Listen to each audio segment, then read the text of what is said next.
अस्सलाम वालेकुम नाज़रीन, मैं आप सबकी मेज़बान समीरा खान आप सबका इस्तकबाल करती हूँ HS1 न्यूज़ चैनल पर। आइए नजर डालते हैं आज की अहम खबरों पर। बलिदान तेलंगाना की आन बान शान के लिए था। तेलंगाना आंदोलन इसलिए नहीं चला था कि कोई एक परिवार तेलंगाना के विकास के सपनों को लगातार कुचलता रहे। तेलंगाना आंदोलन इसलिए नहीं चला था कि कोई एक परिवार साम दाम दंड भेद ये रास्ता अपना करके तेलंगाना को तबाह करने में नई नई साजिश करते रहे। साथियों, परिवारवादी पार्टियां भारत की केवल एक सियासी समस्या नहीं है। परिवारवाद और परिवारवादी पार्टियां देश के लोकतंत्र और देश के युवा दोनों की सबसे बड़ी दुश्मन है। देश ने देखा है, तेलंगाना के लोग देख रहे हैं कि एक परिवार को समर्पित पार्टियां जब सत्ता में आती है तो कैसे उस परिवार के सदस्य भ्रष्टाचार उसका सबसे बड़ा चेहरा बन जाते हैं। तेलंगाना के लोग देख रहे हैं कि परिवारवादी पार्टियां किस तरह सिर्फ अपना विकास करती हैं, अपने परिवार के सदस्यों की तिजोरियां भरती हैं। इस परिवारवादी पार्टियों को गरीब के दर्द की, गरीब की तकलीफ की न उनको कोई चिंता होती है, न कोई परवाह होती है। इनकी राजनीति सिर्फ इस बात पर केंद्रित होती है कि एक परिवार लगातार किसी भी तरह सत्ता पर कब्जा करके लूट सके तो लूटता रहे। इसके लिए ये लोग समाज को बांटने की साजिश रखते हैं। जनता का विकास में उनकी कोई रुचि नहीं होती है। पिछड़ेपन, समाज पीछे रहे, उसी में उनका भला देखते हैं। साथियों, परिवारवाद की वजह से देश के युवाओं को, देश की प्रतिभाओं को राजनीति में आने का अवसर भी नहीं मिलता। परिवारवाद उनके हर सपनों को कुचलता है, उनके लिए हर दरवाजे बंद करता है। इसलिए आज 21वीं सदी के भारत के लिए परिवारवाद से मुक्ति, परिवारवादी पार्टियों से मुक्ति एक संकल्प भी है और एक नैतिक आंदोलन भी है।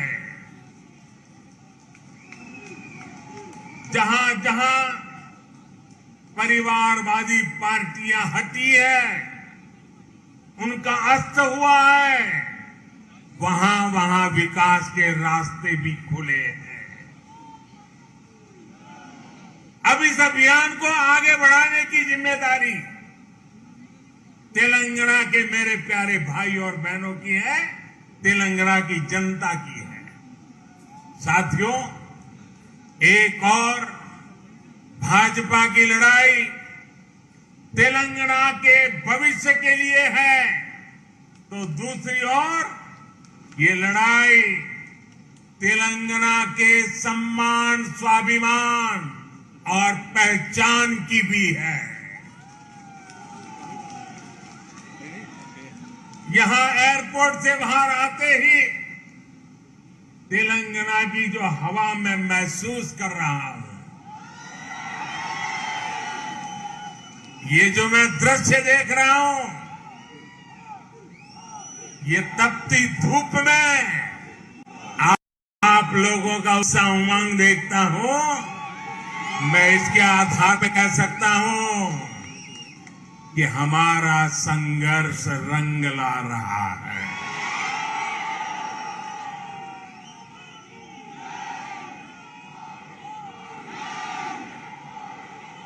पिछले दिनों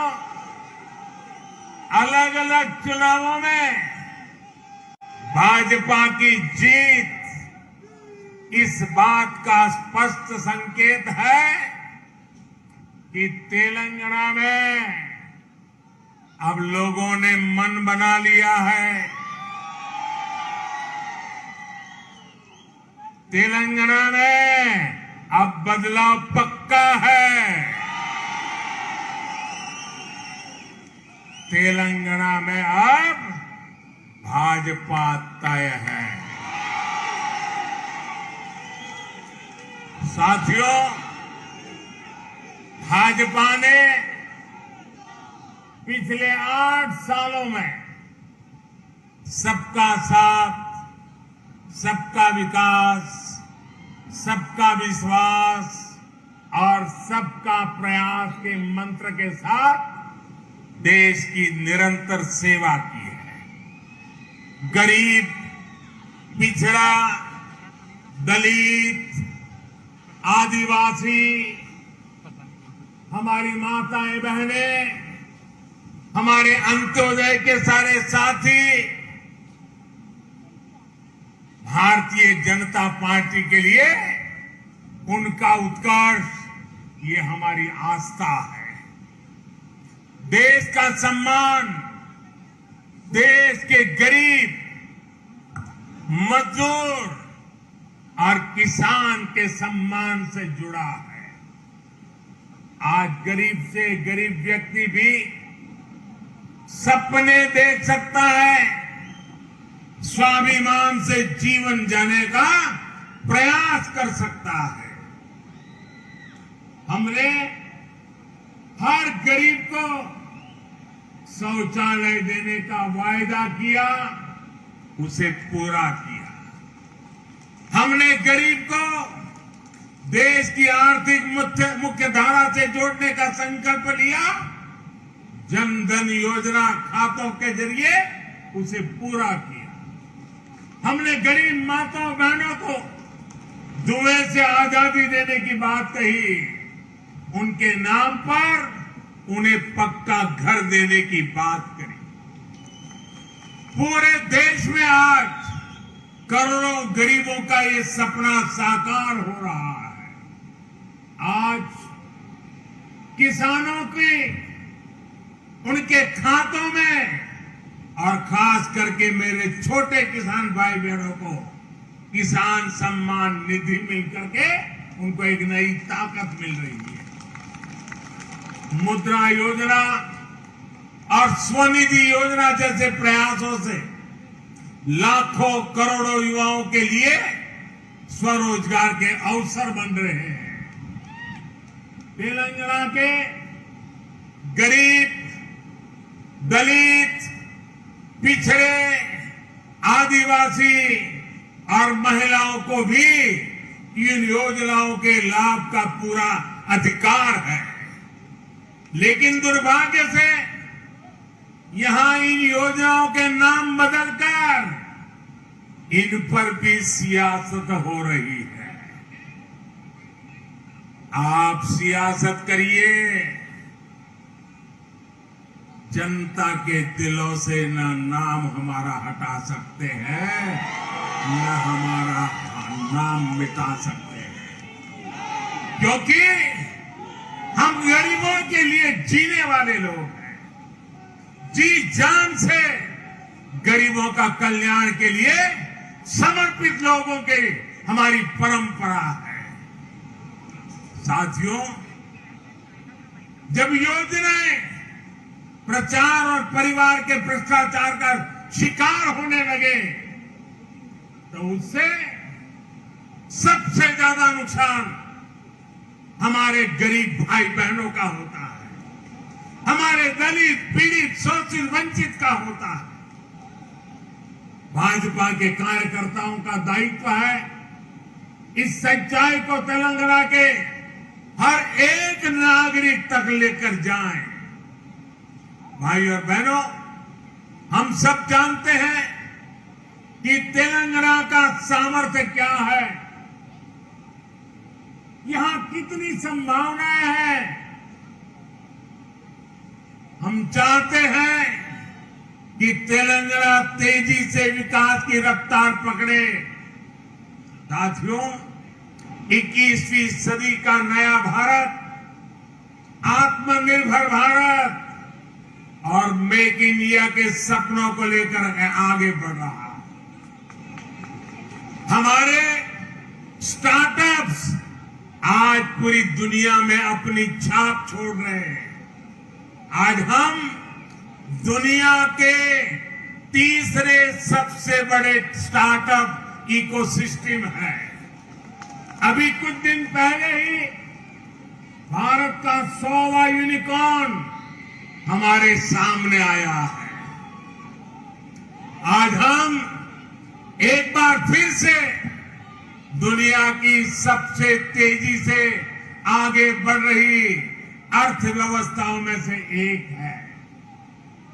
हमारी इस ग्रोथ स्टोरी का सबसे बड़ी भूमिका टेक्नोलॉजी की है। टेक्नोलॉजी का नेतृत्व दे रहे हैं हमारे युवा नौजवान साथी। और बात जब टेक्नोलॉजी की हो और तेलंगाना के युवाओं की क्षमताओं के बिना ये बात कभी पूरी नहीं हो सकती। इस क्षमता के पूरे इस्तेमाल के लिए तेलंगाना को एक प्रोग्रेसिव और ईमानदार सरकार की जरूरत है। ये सरकार केवल भाजपा ही दे सकती है। साथियों, आधुनिक ज्ञान विज्ञान के इस युग में मैं तेलंगाना के लोगों को एक और बात के लिए भी सतर्क करना चाहता हूं। आज के इस युग में अभी भी 21वीं सदी में भी जो लोग अंधविश्वास के गुलाम बने हुए हैं, वो अपने अंधविश्वास में किसी का भी नुकसान कर सकते हैं। ये अंधविश्वासी लोग तेलंगाना के सामर्थ्य के साथ कभी न्याय नहीं कर सकते। साथियों, मुझे याद है जब मैं गुजरात में मुख्यमंत्री था तो वहां भी कुछ शहरों की पहचान बना दी गई थी कि उस शहर में कोई मुख्यमंत्री जा नहीं सकता है, अगर वहां जाएगा तो उसकी कुर्सी चली जाएगी। भाइयों बहनों, मैं डंके की चोट पर वहीं पर जाता था, बार बार जाता था।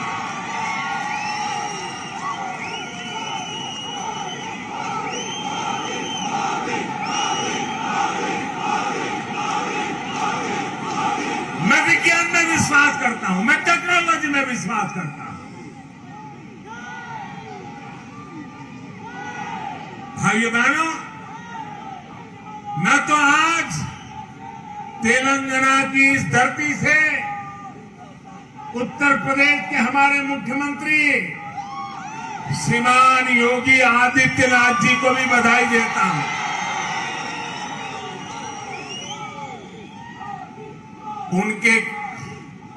वो तो संत परंपरा से है, सन्यासी परंपरा से है। उनके कपड़े और वेशभूषा देख करके कोई भी बात मान लेगा। जब उनके सामने आया कि फलानी जगह पे नहीं जाना चाहिए, ढिकनी जगह पे नहीं जाना चाहिए, योगी जी ने कहा मैं विज्ञान में विश्वास करता हूं, और वो चले गए और दोबारा मुख्यमंत्री भी बन गए। अंधविश्वास को इस प्रकार से तवज्जो देने वाले लोग तेलंगाना को, उसके भविष्य को कभी संवार नहीं सकते हैं। भाइयों बहनों, ऐसे अंधविश्वासी लोगों से हमारे तेलंगाना को हमें बचाना है। मैं आप सभी भाजपा कार्यकर्ताओं से कहूंगा, हमें पूरी मेहनत करनी है। हमें तेलंगाना की जनता की सेवा में कोई कोर कसर नहीं छोड़नी है। मुझे पूरा विश्वास है कि भाजपा का हर एक कार्यकर्ता इसी उत्साह और समर्पण के साथ आगे भी काम करता रहेगा। तेलंगाना तेजी से विकास के रास्ते पर चलेगा, तुष्टीकरण की राजनीति से मुक्त होगा, परिवारवादी पार्टी के चंगुल से मुक्त होगा। और भाइयों बहनों, मैं 2013 वो समय भूल नहीं सकता। मैं तो गुजरात का कार्यकर्ता था, पूरा देश न मुझे जानता था, लेकिन हैदराबाद ने एक ऐसा इतिहास रचा था जिसने पूरे हिंदुस्तान की सोच में परिवर्तन लाया। मैं आपको याद दिलाना चाहता हूं, हिंदुस्तान के सार्वजनिक जीवन में वो पहली घटना थी, और हैदराबाद तेलंगाना के लोगों ने करके दिखाया था। जब मैं हैदराबाद आया तो मेरा भाषण सुनने के लिए टिकट रखी गई थी, पैसे देकर के आइए सुनने के लिए, और मैं देख रहा था तेलंगाना के लोगों ने टिकट खर्च करके इतनी प्रेम वर्षा की थी, इतनी प्रेम वर्षा की थी, और उससे वही एक टर्निंग पॉइंट था कि आज मुझे देश की सेवा करने का मौका मिला है। यही हैदराबाद, यही तेलंगाना, हम नया इतिहास बना करके तेलंगाना में झंडा गाड़ने वाला है।